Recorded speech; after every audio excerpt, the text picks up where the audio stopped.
It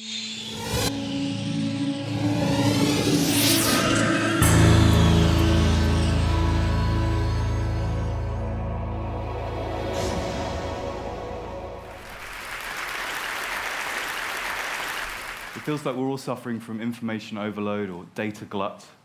And the good news is there might be an easy solution to that, and that's using our eyes more. So visualizing information so that we can see the patterns and connections that matter, and then designing that information so it makes more sense, or it tells a story, or allows us to focus only on the information that's important. Failing that, visualized information can just look really cool. So let's see. This is the billion-dollar-ogram, and this image arose out of frustration I had with the reporting of billion-dollar amounts in the press. That is, they're meaningless without context. 500 billion for this pipeline, 20 billion for this war. It doesn't make any sense. So the only way to understand it is visually and relatively. So I scraped a load of reported figures from various news outlets and then scaled the boxes according to those amounts. And the colors here represent the motivation behind the money. So purple is fighting, and red is giving money away, and green is profiteering. And what you can see straight away is you start to have a different relationship to the numbers. You can literally see them. But more importantly, you start to see patterns and connections between numbers that would otherwise be scattered across multiple news reports. Let me point out some that I really like. This is OPEC's revenue, this green box here, 780 billion a year. And this little pixel in the corner, 3 billion, that's their climate change fund. Americans, incredibly generous people, over 300 billion a year donated to charity every year, compared with the amount of foreign aid given by the top 17 industrialized nations at 120 billion. And then, of course, the Iraq war predicted to cost just 60 billion back in 2003, and the mushroomed slightly. Afghanistan and Iraq mushroomed now to 3,000 billion. So now it's great. Now we have this texture, and we can add numbers to it as well. So we can say, well, a new figure comes out. Let's see, African debt. How much of this diagram do you think might be taken up by the debt that Africa owes to the West? Let's take a look. So there it is, 227 billion is what Africa owes. And the recent financial crisis, how much of this diagram might that figure take up? What does that cost the world? Let's take a look at that. Douche, which I think is the appropriate sound effect from that much money. 11,900 billion. So by visualizing this information, we turned it into a landscape that you can explore with your eyes, a kind of map, really, a sort of information map. And when you're lost in information, an information map is kind of useful. So I want to show you another landscape now. I want you to imagine what a landscape of the world's fears might look like. Let's take a look. This is mountains out of molehills, a timeline of global media panic. So I'll label this for you in a second. But the height here, I want to point out, is the intensity of certain fears as reported in the media. Let me point them out. So this, swine flu, pink. Bird flu. SARS, brownish here. Remember that one? The millennium bug. Terrible disaster. These little green peaks are asteroid collisions. And in summer here, killer wasps.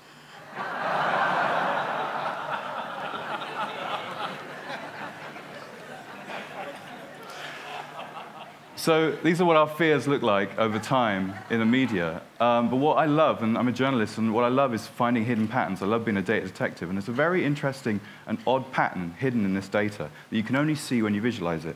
Let me highlight it for you. See this line? This is a landscape for violent video games. As you can see, there's a kind of odd, regular pattern in the data, twin peaks every year. If we look closer, we see those peaks occur at the same month every year. Why? Well, November, Christmas video games come out, and there may well be an upsurge in concern about their content. But April isn't a particularly massive month for video games. Why April? Well, in April 1999 was the Columbine shooting. And since then, that fear has been remembered by the media and echoes through the group mind. Gradually through the year, you have retrospectives, anniversaries, court cases, even copycat shootings, all pushing that fear into the agenda. And there's another pattern here as well. Can you spot it? See that gap there? There's a gap. and it affects all the other stories. Why is there a gap there? You see where it starts? September 2001, when we had something very real to be scared about. So I've been working as a data journalist for about a year, and I keep hearing a phrase all the time, which is this: data is the new oil. Now, data is a kind of ubiquitous resource that we can shape to provide new innovations and new insights, and it's all around us, and it can be mined very easily. And it's not a particularly great metaphor in these times, especially if you live around the Gulf of Mexico, but I would perhaps adapt this metaphor slightly, and I would say that data is the new soil.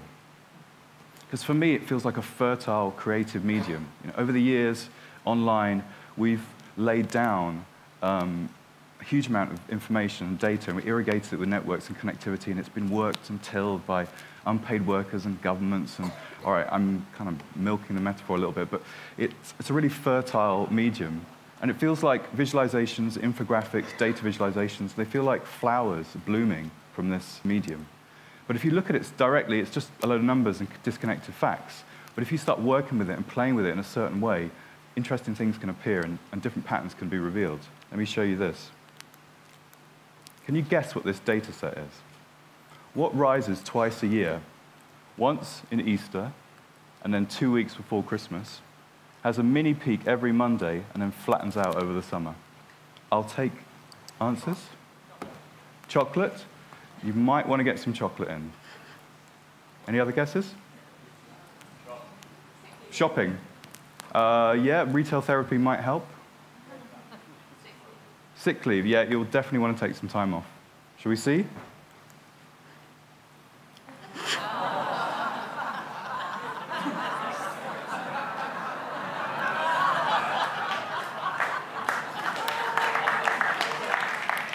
So, the information guru Lee Byron and myself, we scraped 10,000 status Facebook updates for the phrase break up and broken up, and this was the pattern we found. People clearing out for spring break.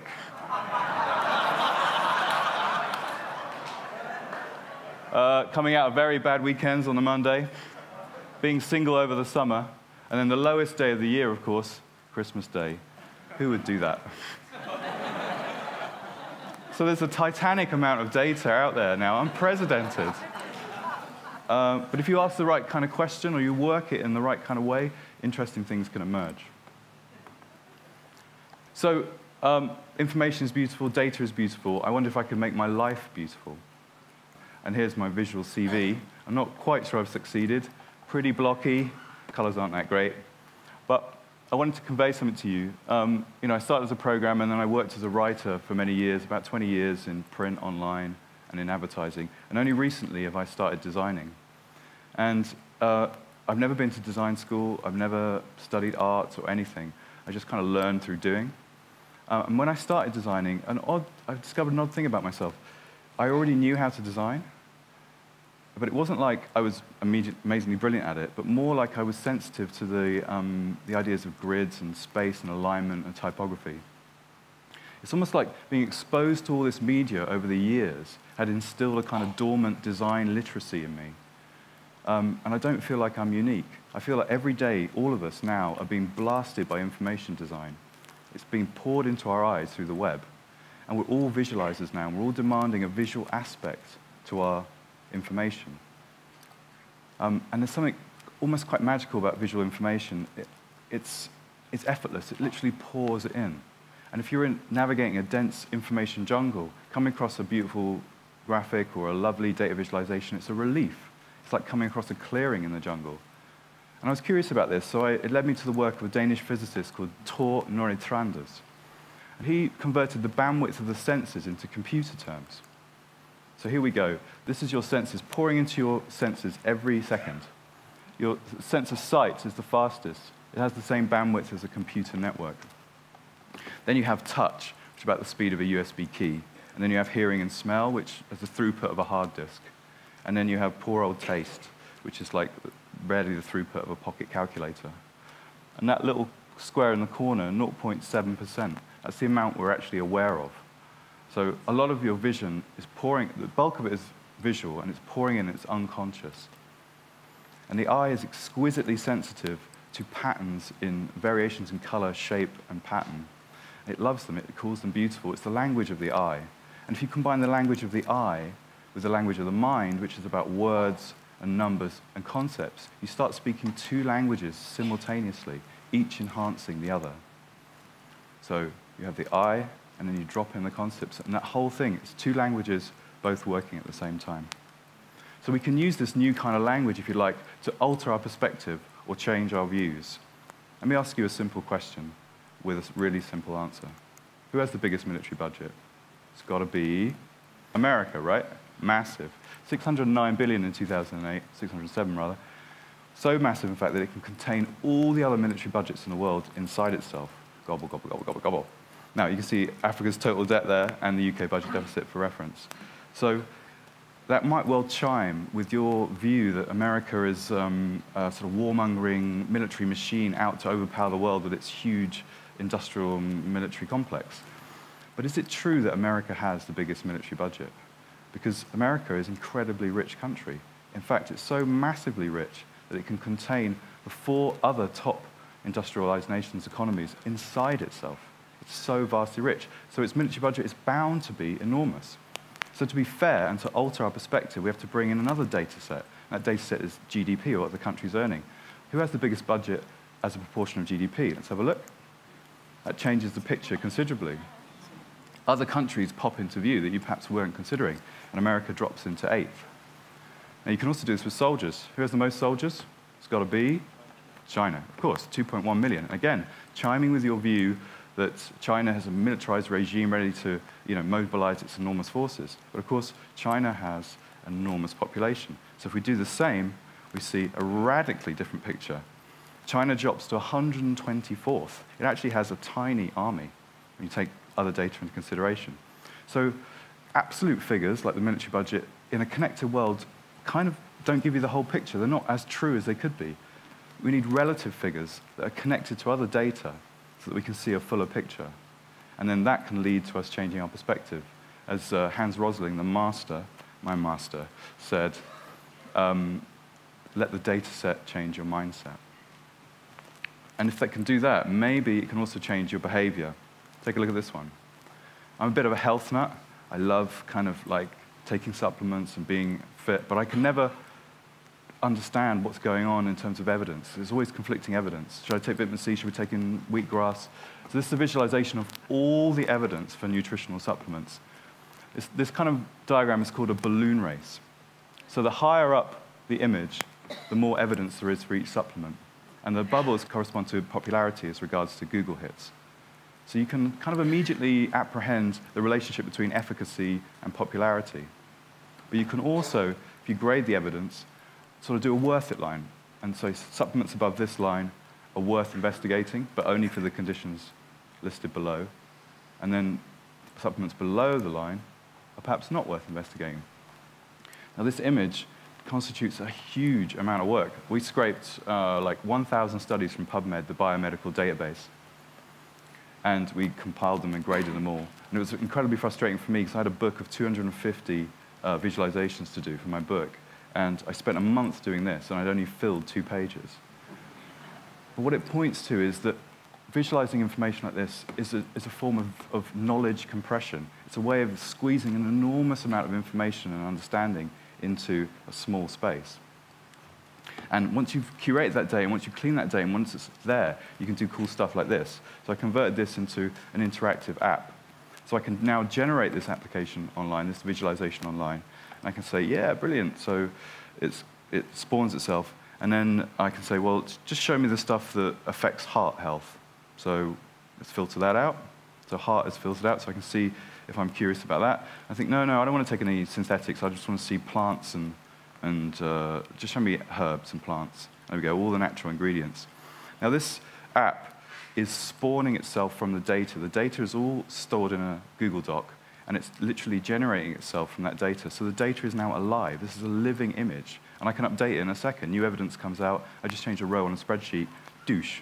Again, the image recreates itself. So it's cool. It's kind of living. But it kind of can go beyond data, and it can go beyond numbers. And I like to apply information visualization to ideas and concepts. This is a visualization of the political spectrum, an attempt for me to try and understand how it works and how the ideas percolate down from government into society and culture, into families, into individuals, into their beliefs, and then back round again in a cycle.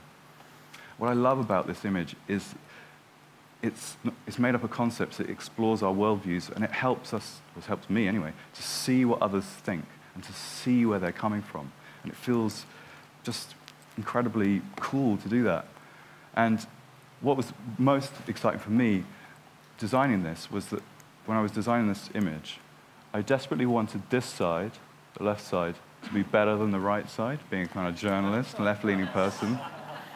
But I couldn't, because I would have created a lopsided, biased diagram. So in order to really create a full image, I had to honor the perspectives on the right-hand side, and at the same time kind of uncomfortably recognize how many of those qualities were actually in me, which is very, very annoying and uncomfortable. But not too uncomfortable, because there's something unthreatening about seeing a political perspective versus being told or forced to listen to one. It's actually, you're capable of holding conflicting viewpoints joyously when you can see them. It's even fun to engage with them because it's visual. So that's what's exciting for me, seeing how data can change my perspective and change my mind midstream. Beautiful, lovely data. So just to wrap up, I wanted to say that it feels to me that design is about solving problems and providing elegant solutions. And information design is about solving information problems. And it feels like we have a lot of information problems in our society at the moment, from the overload and the saturation to the breakdown of trust and reliability and runaway skepticism and lack of transparency, or even just interestingness. I mean, I find information just too interesting. It has a magnetic quality that draws me in. So visualizing information can give us a very quick solution to those kinds of problems. And even when the information is terrible, the visual can be quite beautiful. And often we can get clarity or the answer to a simple question very quickly, like this one. The recent Icelandic volcano, which was emitting the most CO2? Was it the plains or the volcano? The grounded plains or the volcano? So we can have a look. We look at the data and we see, yep, the volcano emitted 150,000 tons. The grounded plain would have emitted 345,000 if they were in the sky. So essentially, we had our first carbon-neutral volcano. Yeah.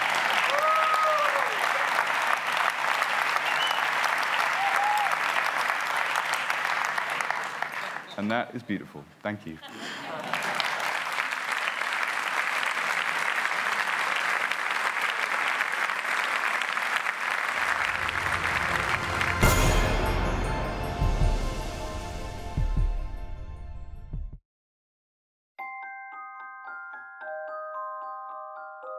The precision of a watch is a function of its movement. For Rolex and for Hans Wilsdorf, to guarantee the precision of a timepiece, the pressing question was how to protect the movement itself from the elements, not only water, but also tiny particles of dust. In 1926, a major step was taken with the creation of the world's first waterproof and dustproof wristwatch. The Rolex Oyster was born. Over the years, subtle changes in the design continue to improve the Oyster, adding more comfort while keeping the style contemporary. And, along with style, more functions have been added. A Rolex wristwatch was the first to show the date through a small aperture on the face. It was also the first wristwatch to spell out the day of the week in full. In the early 1950s, Rolex developed professional watches whose functions went far beyond telling the time. Launched in 1953, the Submariner was the first Rolex watch guaranteed waterproof to a depth of 330 feet. Already on an incredible journey of innovation and design, Rolex decided to push the boundaries even further. In 1960, the bathyscaphe Trieste and Rolex made history. The submersible successfully dived to 35,800 feet below the surface of the ocean. a Rolex Deep Sea Special was strapped to the outside. The development of undersea exploration led to the launching in 1967 of the Sea Dweller 2000, waterproof to a depth of 2,000 feet. In 2008, the Submariner in gold is redesigned, and the case features a new unidirectional rotatable bezel with a Cerachrom disc. Fitted with the patented Rolex ring-lock system, the Rolex Deep Sea safely descends to 12,800 feet.